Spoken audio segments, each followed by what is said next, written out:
আসসালামু আলাইকুম এভরিওয়ান, কেমন আছেন সবাই? আমি হাবিব। আজকে চলে আসলাম আহসান মঞ্জিল জাদুঘর। চলেন তাহলে শুরু করা যাক। আহসান মঞ্জিল জাদুঘর উদ্বোধন করেন বেগম খালেদা জিয়া, মাননীয় প্রধানমন্ত্রী, গণপ্রজাতন্ত্রী বাংলাদেশ সরকার।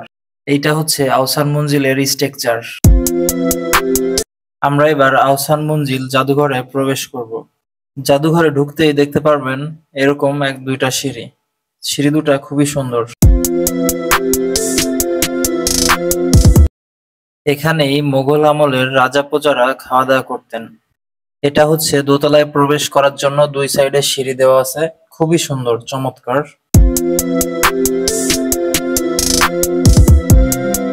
এখানে দেখতেই পাচ্ছেন পিতলের তৈরি নানান প্রকার আসবাবপত্র, যা দেখতে অসম্ভব সুন্দর।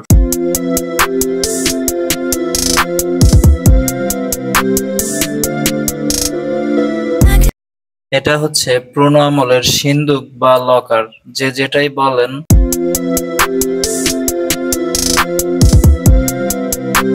এই চার্টে দেওয়া আছে ঢাকার নবাবদের বংশের তালিকা।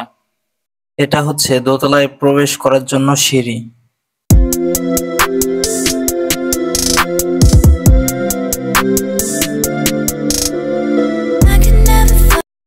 এখানকার প্রত্যেকটা রুমই সুন্দর করে সাজিয়ে রাখা হয়েছে ভ্রমণ প্রেমিকদের জন্য। আপনিও চাইলে এসে এখান থেকে ঘুরে যেতে পারেন।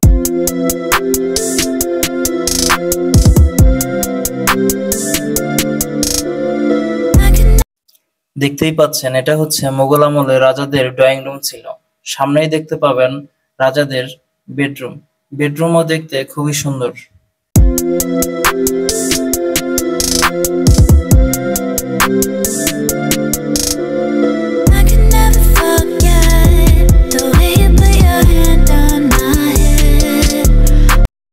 আজকের মতো আহসান মঞ্জিল ঘোরা শেষ। আবার দেখা হবে অন্য কোনো ভিডিওতে আপনাদের সাথে। আসসালামু আলাইকুম, বাই বাই, টাটা।